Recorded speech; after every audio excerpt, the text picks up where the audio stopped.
Welcome back to Arcadia Fallen. In the last episode, we chatted with Elizabeth, we chatted with Caden, we made some choices about how our relationships with both of them will progress going forward.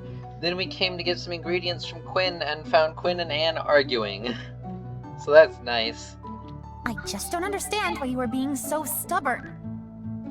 The shop will be fine if you leave for a couple of days. I'll even water the plants for you. While I would love to see you try your hand at gardening, Anne, this isn't just about the plants, and you know that. I can't believe this. Obviously, this is about your safety. Staying here is a huge risk to you, so why? Because I'm not like you.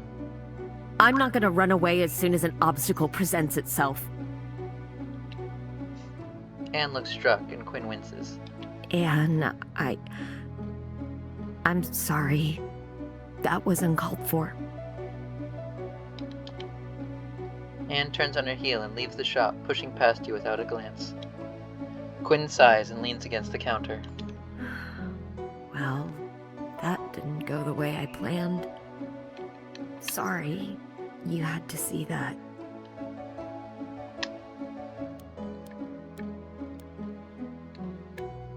I'm sorry, I didn't mean to eavesdrop. I'm sorry. I didn't mean to eavesdrop on that. Oh, I can't fault you for walking in on such a public row. I'm sorry. It's not the first time we've strayed into this particular argument. Yeah? I'm not proud of what I said. I'll have to find a way to apologize. You argue a lot? So... With Anne, specifically? Well, of course. We all have our usual friendship quarrels. Who gets the last cookie? Should tea be with or without milk? Stuff like that. But this particular disagreement goes a bit deeper. Anne is such a wonderful person. I fear she can't see the light she could bring to the world. Instead, she hides away in fear, taking the safe route she knows. She has her reasons, and it isn't up to me or anyone else to decide what she does with her life. But Alethros' mercy, that doesn't change the fact that sometimes I just want to grab her by the neck and throw her out into the light where she belongs. Her reasons? about that... Why do you think Anne shies away from the world? Actually, I understand your curiosity, but it really isn't my place to tell her story. I'm sure she'll tell you herself whenever she's ready. How are you coping with all this? Are you okay? Are you handling it okay? You look so calm, but this is a demon we're talking about. what a mess. I'm terrified. No use lying about that. But I trust you, and I trust Anne, even if she doesn't agree with me on this. I refuse to live my life in fear. Otherwise, what's the point? How's the forest? Tell me about... Have you had any time to help restore it with all this stuff going on? Actually, I managed to get something together, yes, but I ran into a bit of an issue that's holding me back. I'm good with those. Issues are my specialty, even. You want more or fewer of them? actually, Preferably fewer for now, but I don't think this can be solved without getting into a little bit of trouble. I need for it to rain. You see, the nutrients in the soil aren't the only thing that was removed by the failed ritual. With no plants left to hold on to it, the water dried out as well. A good rain shower will clear the issue up easily, but the weather's been very dry lately and it doesn't look like it's getting better. So now I'm just stuck here, waiting for the rain. I might have a potion for that. This is it. I actually have a potion that might help with that. You reach inside your satchel and fetch a vial for Quinn. This should be good enough to water the area. that's wonderful. A water bomb? Of course, that's perfect. We used to play with these at the academy when we were young. The professors would get so mad. How did I forget? Quinn looks at the vial with a sad sort of smile.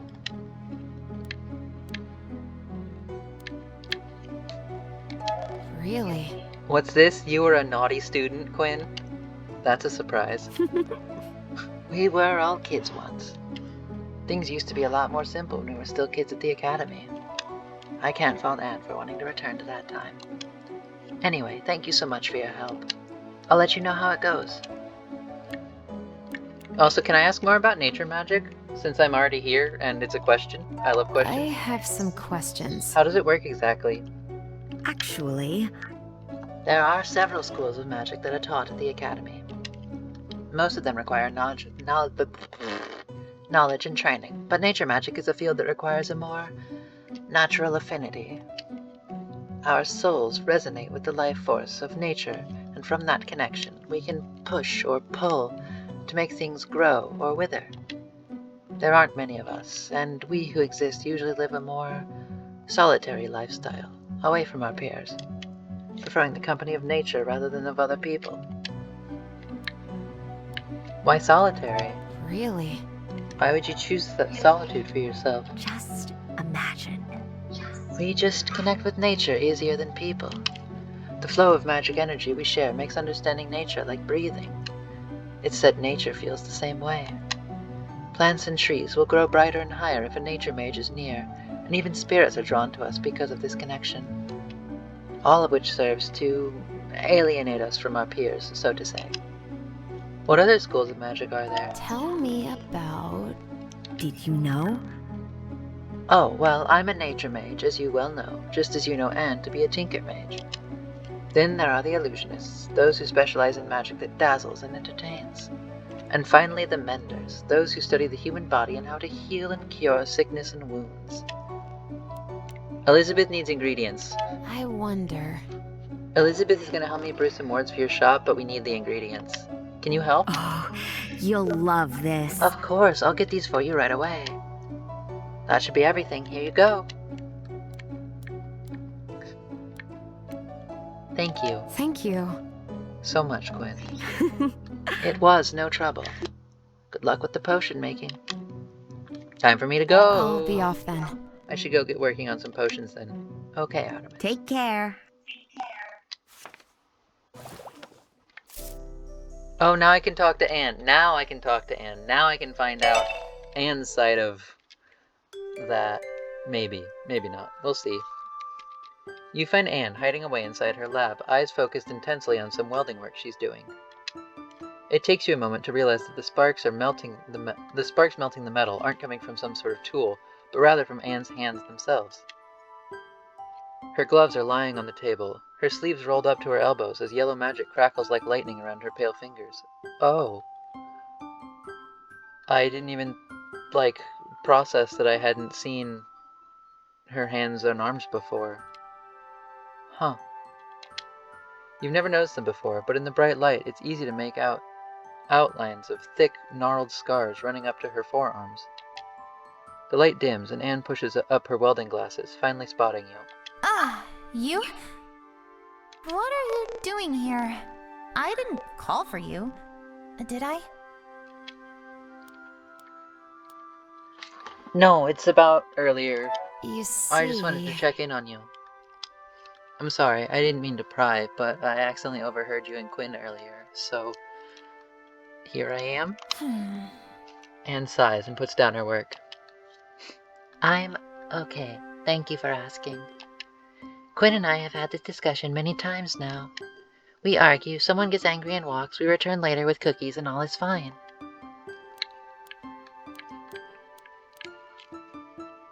I wonder... How's your work with the dragon sword coming along? Actually... I'm still testing out the material. It reacts very differently to my tools compared to other metals. So far, using magic is the only way to manipulate it. I'll get back to you when I'm ready to start combining this with the spirit locket. Can I ask about your scars? Or is that too personal? So... What happened to your arms? My what?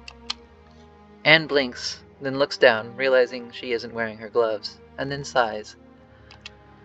Ah, you're talking about the scars. I didn't mean to pry. Sorry. I didn't. It's your personal affairs. You don't have to. It's alright. I can understand why you would be curious. So, Remember when I told you my relationship with my family is complicated? This would be the reason. She taps her hand. When my powers manifested as a child, my parents did not take it well. that's not all. My family is from a long, noble line of government officials in Aratus, and my father is the current paragon of the Western capital. So... Does that mean I should call you Your Highness? Princess? No. Please don't. The paragon of Aratus is elected once every 7 years from among a highly competitive group of noble families. My father was in the midst of his bid for the election when my condition manifested.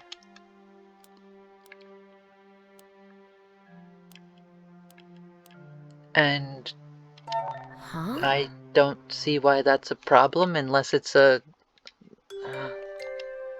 Being a mage isn't illegal as long as you get the proper training at the academy, right? Seems logical.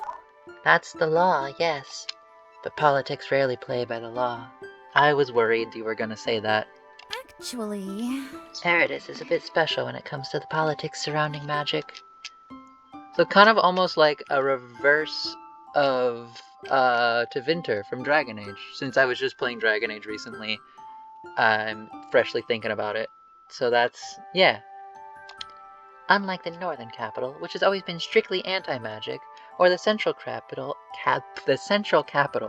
which has always been pro-magic, Aratus has changed positions a lot depending on which paragon is elected. This means we've had a lot of say in how magic is regulated. so... My father's on the pro-magic side, and he was running against an anti-magic official who'd had the seat for several terms. If it had come out that his daughter was a mage, the opposition could have made the claim that my father was acting due to personal bias, and it would potentially have ruined the campaign. At least, that was their reasoning for keeping my powers a secret.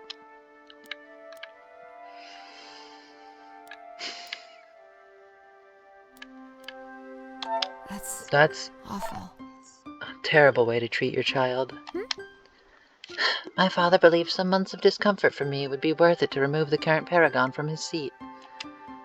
And it wasn't that much of a change for me, really, staying inside. At first. That's not all. I don't know if it was the stress of the campaign or some sort of maternal instinct kicking in, but my mother got obsessed with the idea of curing me of magic. It would be the perfect solution, after all. Get rid of the political problem without having to send her only daughter off to a strange school she knew nothing about. So... It started out innocently enough. She started with buying wards that were supposed to keep magic away from your home. although... But soon she was spending all her money hiring different experts who could suppress my abilities. They did all sorts of experiments to try and remove the magic from me, all of it complete theater. They were nothing but a bunch of quacks preying on a desperate woman, after all. That's how I got the scars. This is... And I have no words. It's a long time ago. So...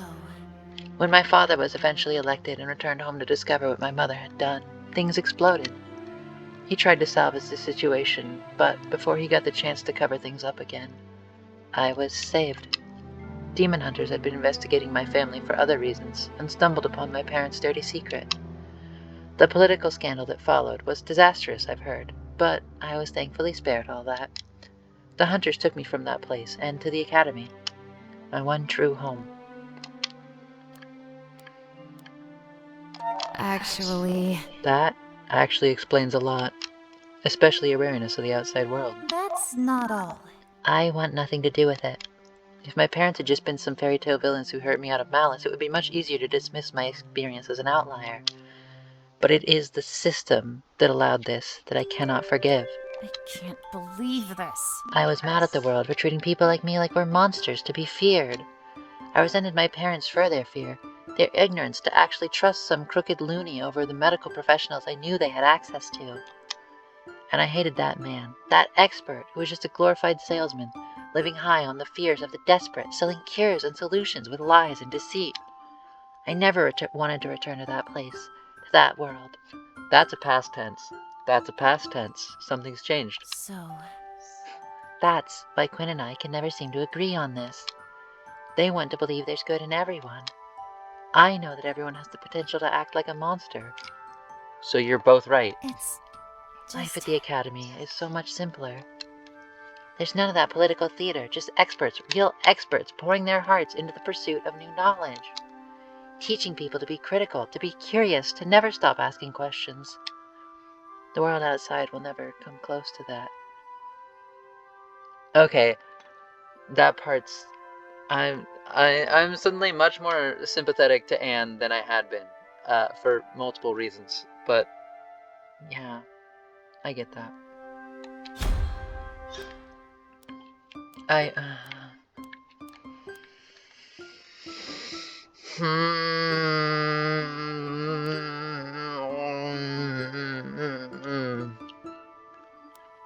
She deserves peace, but Quinn's right that she could change the world in a way that goes beyond what I think even she realizes she's capable of. This one sounds a little bit too much like putting everything on her shoulders, which is not what I want to be doing. But like... this one feels like condoning her giving up on herself, and I don't want that either.